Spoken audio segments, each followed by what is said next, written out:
Greetings, my name is Mark Horner and I am a senior principal engineer focusing on healthcare applications at Ansys. I've been at Ansys for almost 20 years now and my focus has always been on the healthcare industry, which includes both medical devices and pharmaceutical and biopharmaceutical applications. It's my pleasure to provide you all with an update on the global regulatory landscape for modeling and simulation. All right, my presentation will start by giving a healthcare industry overview, reviewing how Ansys views the healthcare industry. So I'll give some examples about how modeling and simulation is used in healthcare and also motivate the need for computational modeling and simulation in the healthcare space. Next, I'll give a regulatory update and talk about the FDA position on computational modeling and simulation. Then we'll talk about model credibility, where I'll give some terminology and also talk about the ASME VMV40 standard. I'll then give a global strategy because right now what we have is a situation where there's a well-established framework for using modeling and simulation here in the United States, but there are questions around the rest of the world as to whether or not modeling and simulation is accepted. And then finally, I'll conclude. ANSYS subdivides the healthcare market into four segments: medical devices, medical supplies and hospital equipment, pharma biopharma, and physiological modeling and clinical applications of modeling. Now, each of these boxes that you see on the page have a few examples of how Ansys tools are currently used within each of these segments.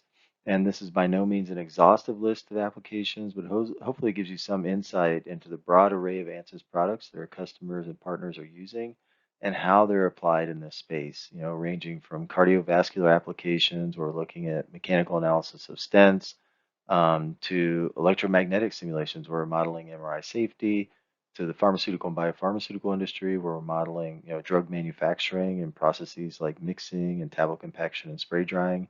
And then finally, in the physiological and clinical space, we're modeling device delivery to patients to help us better understand the interaction between devices and patients. And to be sure, there are a large number of companies using Ansys software for the applications I mentioned on the previous slide and many other applications.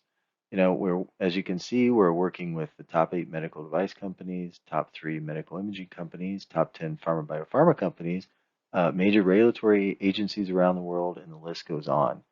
We also have a startup program where we have hundreds, 600 plus startups participating in that program at last count. And then also we're working with 32 academic facilities around the world. So we have a very wide footprint, both in industry and academia. So one question you might ask is what's driving the use of modeling and simulation within these different sectors? So here are some of the key business initiatives within each market vertical. And the specific initiatives vary somewhat between verticals, but generally you see that there are some common drivers across all segments, and they can be organized into a few different categories. The first one is profitability, and this reflects the typical desire of manufacturers to gain market share by improving product performance and/or reducing product development costs, as well as the time to market. The second bucket is related to accelerated regulatory review, and this reflects another way to get a product to market faster. In this case, industry is increasingly relying on modeling and simulation as part of the safety and efficacy data that is shared with regulators. And in fact, we are working actively with industry and regulatory agencies, notified bodies, and other um, competent authorities around the world to help establish those best practices. And then finally, the third bucket is related to more personalized care and outcomes-based medicine. In fact, we see a transition to outcomes-based medicine driving growth in healthcare over the next 10 years and beyond. And this is driven by the ever-increasing cost of healthcare, which in the US currently stands at almost 20% of our gross domestic product. One of the concerning factors, and I don't show the plot here, is that that number has been steadily increasing, and in fact, it's doubled over the past 20 years. So the concern is that, one day, all countries around the world are going to be spending an unsustainable amount of their gross domestic product on healthcare. And one of the problems with our healthcare system is that the current approach to healthcare is reactive in nature, which puts the focus on caring for sick patients in an effort to restore them back to normal health. But this system has many inefficiencies, as you can imagine. One of them being is that we often let patients progress very far along with their disease pathway before performing an intervention. So in an effort to control costs and to improve the quality of life for everyone, the healthcare industry is driving towards a more proactive approach to patient care. The goal in this case then being to drive down the overall cost of healthcare by creating a healthcare system that strives to maintain healthy populations and prevent illness. And what we see as a driver for modeling and simulation is that this approach of being more proactive about illness will require predictions about the patient's current status as well as the potential outcome of an intervention. So that creates a significant opportunity for modeling and simulation, which is the use of modeling to simulate the execution of a treatment as well as the patient response. The challenges we're facing along the road to adoption of modeling and simulation technology in healthcare is that product development frameworks, as well as the regulatory review frameworks around the world, are built upon three traditional sources of evidence, which are bench testing, animal testing, and clinical trials. So, computer modeling and simulation, which is also termed digital evidence here in the U.S., is being increasingly used by companies around the world. Um, the challenge is that the regulatory frameworks are not necessarily in place to allow us to submit that modeling and simulation evidence to our regulatory authorities. But if we think about it, animal testing, bench testing, clinical trials, and computer modeling, these are all models. They all have their own strengths and weaknesses when it comes to their representation of reality. For example, if we want to predict the in vivo performance of a device, then clinical trials are pivotal evidence. That's the best source of evidence that we have for understanding the interaction between a device and humans. But what if we want to do a thorough design of experiments type study to tease out how different parameters associated with the device design affect performance? But really, computer modeling and simulation is our best way to do that because we have that ability to vary the input parameters associated with that model and come up, with a set of outcomes that help us to understand even statistically how that device will perform. And this slide from Tina Morrison at the FDA shows where FDA typically sees computational modeling and simulation being used during the total product lifecycle of a medical device. Not too surprisingly, based on what we were just talking about on the previous slide, we quite often see modeling and simulation used during the invention and prototyping phase to help us with design ideation, virtual prototyping, and design optimization. FDA also sees computational modeling used quite often in post-market monitoring. In that case, looking at redesigns when you're going from a generation N plus to a generation N plus one product, where you might do a comparative analysis of the old design and the new design. Or also, modeling and simulation is quite often used during recalls or if you have a kappa. So that modeling simulation is definitely recognized as a tool that can help us to very quickly, hopefully, identify the reason for recall and then address it. But what FDA wanted to highlight with this slide was that there was a real opportunity for computational modeling and simulation to be used during the regulatory decision-making process to help us to predict the success, hopefully, but even potentially the failure of a medical device that's under review. So formalized efforts around enabling the use of computational modeling technology for medical device approval began in 2011. And it started with an announcement from the Deputy Director for Science at FDA. His name was Bill Mazel. And he said that at FDA, we've been looking at computational modeling as a fourth pillar of pre-market evaluation. So when we talk about that fourth pillar, we're saying how, bench testing, animal testing, and human trials are the three traditional pillars. But now digital evidence or computer modeling is that fourth pillar of pre-market evaluation. He also mentioned, though, that if we have high quality models, we can help better devices to be developed more quickly. And that's important because what that's highlighting is a need for validation and ensuring that the models that we're using for our regulatory decision making are in fact valid.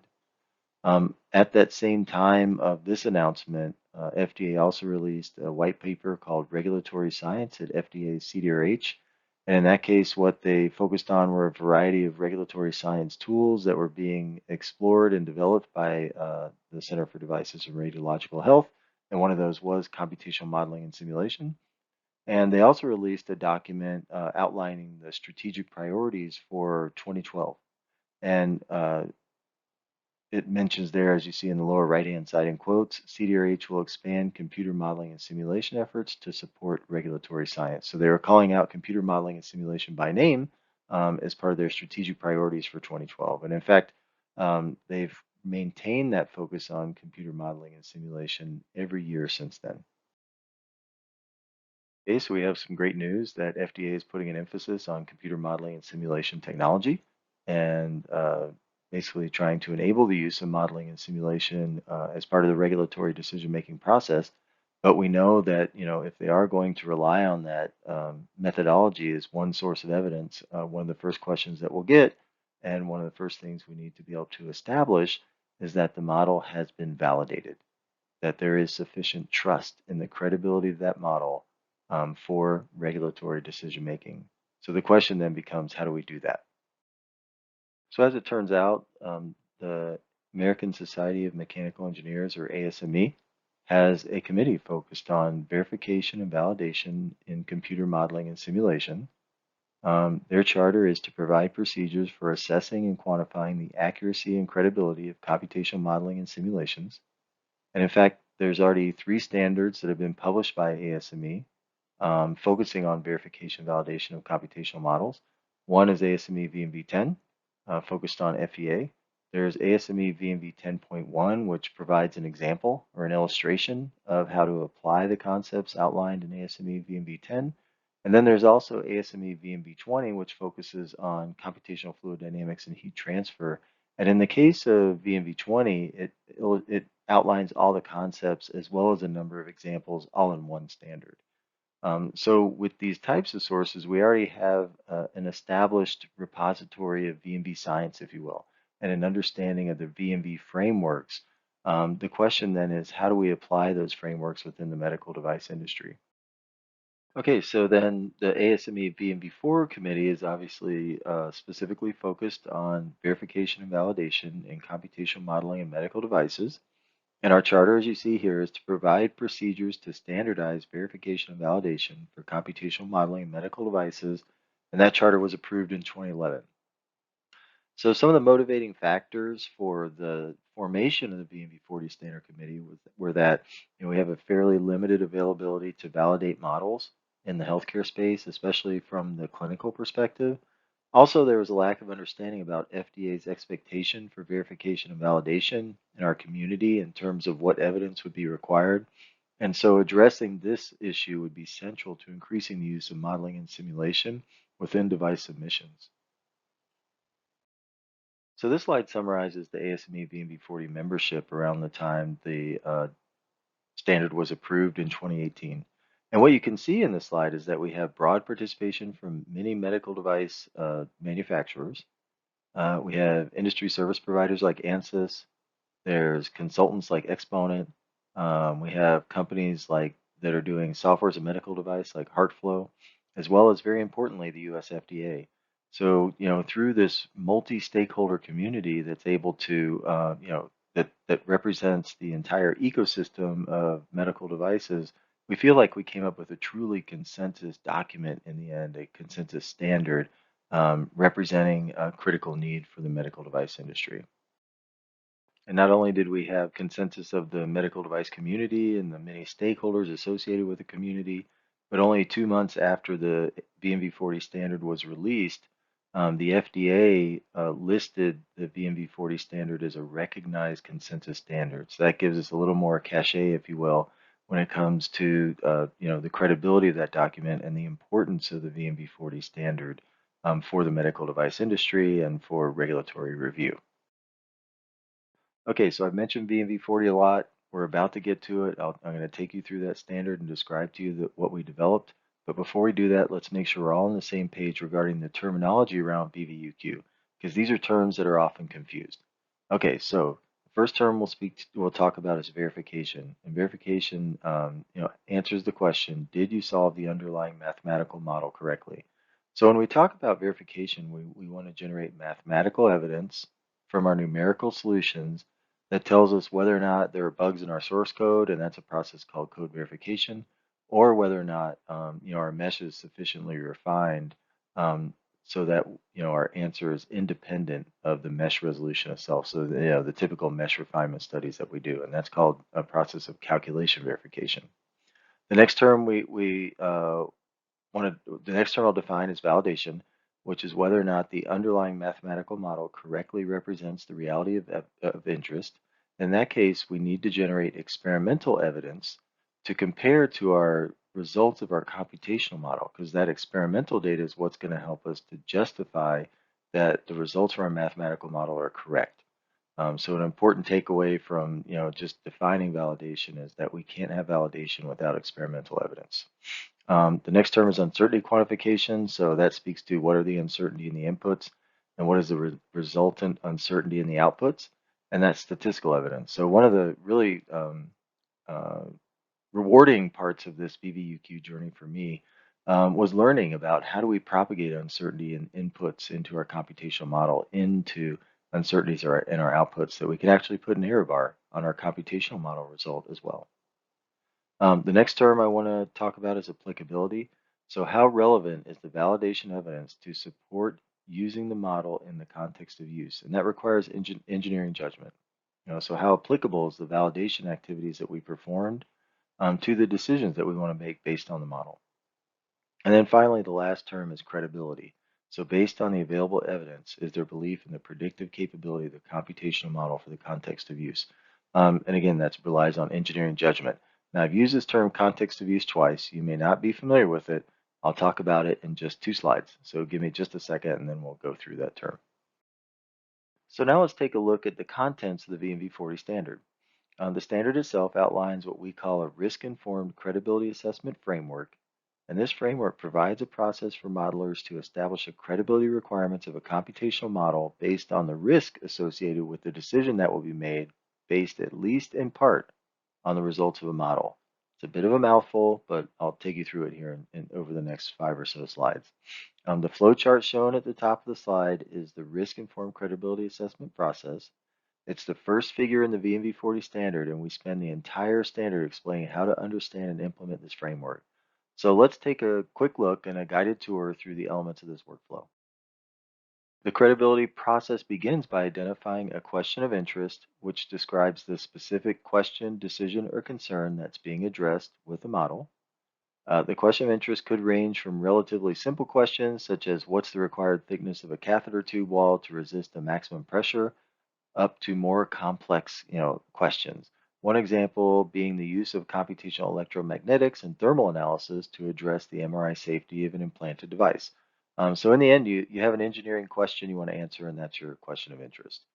The next step is to define the context of use, or we often use the abbreviation COU, and the context of use establishes the specific role and scope of the model in addressing the question of interest. The COU is a detailed and complete statement of how the output from the computational model will be used to answer the question of interest, and the COU should also include a description of the other sources of evidence that will be used as part of the decision. So for example, if you're answering the question of interest with just a computational model, or will I have bench testing and animal testing to complement and support whatever decision I'm also making based on the model? The next step is to determine the model risk, which represents the possibility that the model may lead to a false or incorrect conclusion about device performance, therefore resulting in an adverse outcome. And here, when we talk about adverse outcomes, these could refer to things like a poor result for the patient, the need for reintervention by a clinician, or loss of company revenue or company reputation. Now, as shown in the figure on the lower left-hand side of the slide, model risk is defined as a combination of model influence and decision consequence, where model influence represents the contribution of the computational model to the decision relative to other available evidence. So if we look at the x-axis, we rely more on bench testing, animal testing, or clinical trial when we're closer to the left-hand side of the axis, and our reliance on computational modeling increases as we move to the right. Now, the other element of risk is decision consequence, which refers to the significance of an adverse outcome resulting from an incorrect decision. So one can think of decision consequence as the severity of the adverse outcome if the decision based on the model is incorrect. And so I showed 2 examples on the slide, one for a reflex hammer and one for a blood pump. And I show those because generally speaking, for a reflex hammer, a decision consequence is typically going to be lower. That severity will typically be lower than any decision we'd make based on a model for the blood pump. So now when we bring together, the model risk and the decision consequence, we're able to come up with a composite evaluation of the overall model risk for each of these two example devices. And so here we see that the model risk for the reflex hammer would tend to be lower than that of the blood pump, even though we're relying more heavily on modeling to develop this device. So hopefully you see that the framework works when it comes to the risk evaluation. We see that even though we're relying more on modeling and less on other evidence, because the decision consequence for the reflex hammer is lower, we have a lower overall model risk associated with this activity versus the blood pump, where we're relying very little on computational modeling, but still the risk associated with that computational model is higher. Having identified the overall model risk, the next step in the VMV40 framework is to establish the credibility goals for the computational model. Now, as discussed previously, model credibility refers to the trust and the predictive capability of a computational model for the context of use, where trust is established through the collection of VMV evidence and by demonstrating the applicability of those VMV activities to support the model for the COU. The objective of this step is then to determine a set of requirements such that the computational model has sufficient credibility for the context of use. So to assist in this process, we defined a set of credibility factors, which are the constituent elements of the V&V process. And so it's up to the user to evaluate each of these factors individually and demonstrate that they will be able to collect enough evidence such that the overall credibility of the computational model is commensurate with the model risk. So how are the credibility factors actually connected to model risk? So let's look at this for the credibility factor for model form, which refers to the ability of the governing equations, geometry, material properties, and system conditions to address the question of interest with sufficient credibility. Now, what you see here for model form are an A, B, and C. And so, for every credibility factor that we've outlined within the VMV40 standard, we give a description of that credibility factor, and then we give a suggested or example gradation of activities that are listed from lowest to highest credibility, as you see on the slide, that reflect the extent to which the model form, in this case, assumptions can be evaluated. So we see here for A that the influence of the model form assumptions were not explored, and that's a lower risk scenario. So we can potentially ignore that and just base our model form on our own best practices. B is influence of expected key model form assumptions was explored. And then finally, in the highest risk case, we have to select that comprehensive evaluation of model form assumptions was conducted.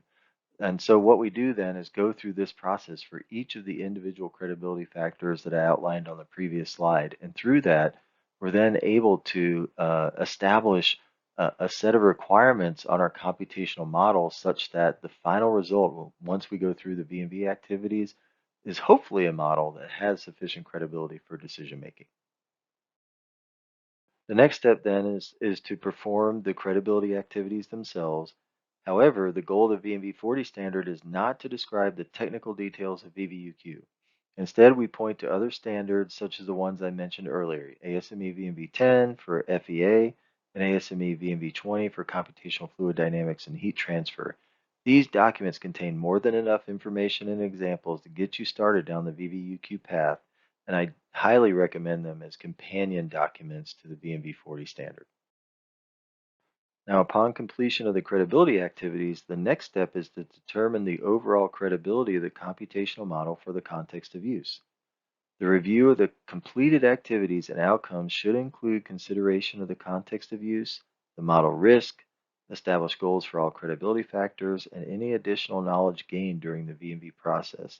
And as shown in the chart on the middle lower part of the slide, one can proceed onto the documentation stage if the model is deemed sufficiently credible.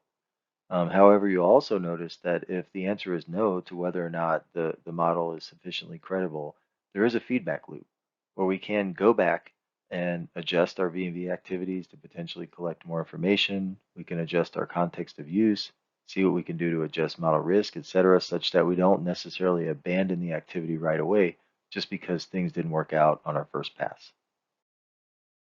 Last step in the risk-based framework is to document the model and all supporting evidence. Now, in an effort to provide more predictability during the regulatory review process, the FDA finalized a guidance document in 2016 called Reporting of Computational Modeling Studies in Medical Device Submissions. The purpose of the guidance was to provide recommendations to industry on the formatting, organization, and content of reports of computational modeling studies that are used in device submissions, to improve the consistency and predictability of the review of computational modeling studies, and to better facilitate full interpretation and complete review of those studies.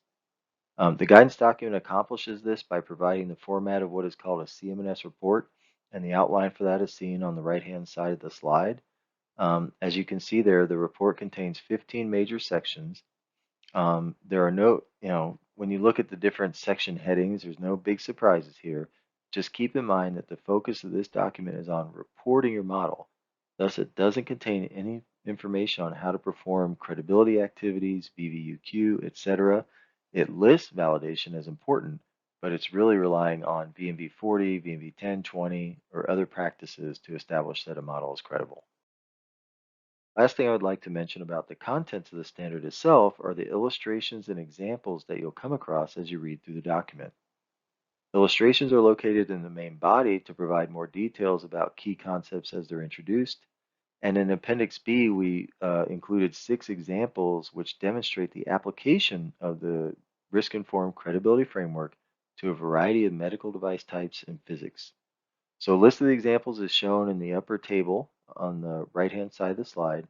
I don't have time to go into, I don't have any time left to go into this in detail, but what I would highlight for you is that, as you read through the VMV 40 standard, you may find you read through it very quickly.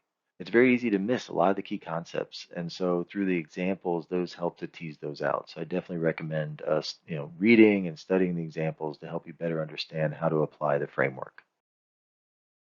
As a final takeaway from this part of the presentation, I'd like to reinforce that the ASME VMV40 standard describes a risk-informed framework that guides the user as to how much VMV will be required to achieve sufficient credibility of their computational model for a context of use. Then we have ASME VMV 10, 10.1, and 20, which explain how to carry out your VMV activities. And finally, the FDA guidance on computational modeling reporting provides an outline for summarizing a computational model that supports medical device submissions. So one question you might ask yourself now that we've all learned about the VMV40 standard is, are there success stories? Have customers been able to use and apply verification, validation, uncertainty quantification, as well as the VMV40 standard to help them accelerate the review of medical devices? This slide outlines an example that was shared by Medtronic during a presentation to the European Parliament back in 2018. And what they talked about in this slide was how computational modeling and simulation allowed them to reduce the number of patients involved in a clinical trial by 256.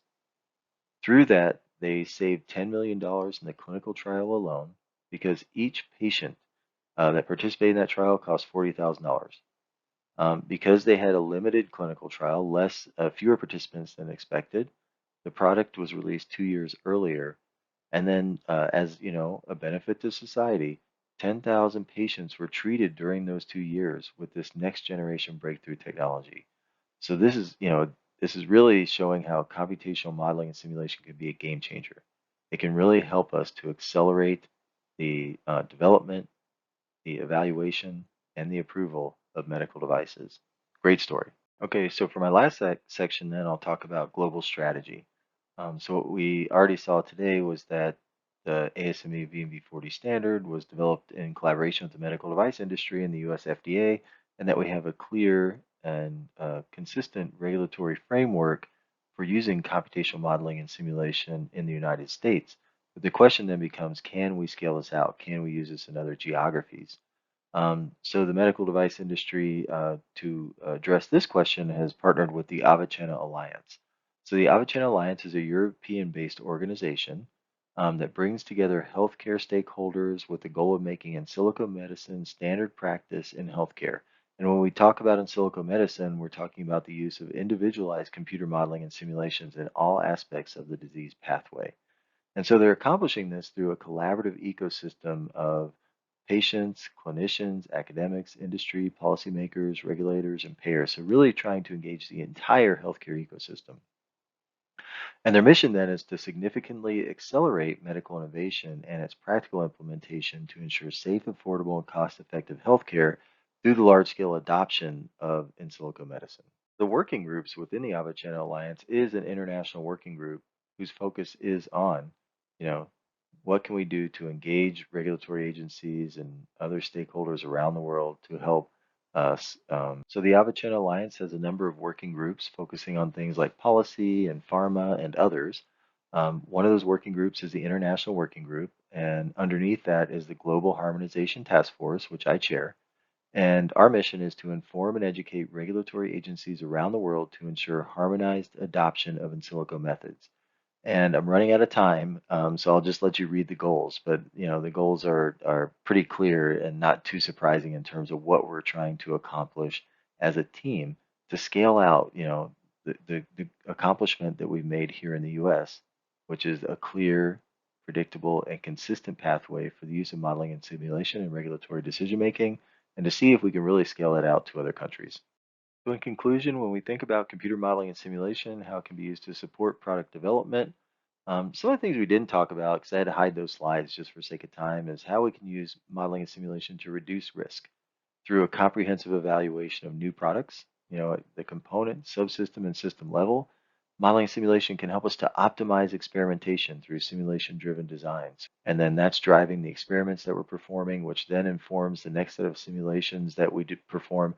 And we set up this virtuous cycle, really, between the simulation and the experiment. Through modeling and simulation, we can enhance collaboration, and that's through platforms like what we've developed here at Ansys that allow for multi-physics, multi-scale, and multi-domain modeling and simulation. But what we're also seeing and what we talked about today was the regulatory compliance piece and how computational modeling and simulation through the generation of digital evidence can help to support the regulatory review of our devices. And in fact, the hope is that we can accelerate, the introduction of our products to market. So we really see, as you see in the figure on the right-hand side, modeling and simulation becoming the core element of our product development processes. And that's because modeling and simulation can help us to understand and drive bench testing. It can help us to understand and optimize the amount of animal testing that we do, and also understand and optimize those clinical trials, just like what we saw a few slides ago. So with that, I'll close my presentation, and I really appreciate everyone's attention, and I hope you enjoy the rest of the seminar. It was certainly my pleasure to participate. Thank you.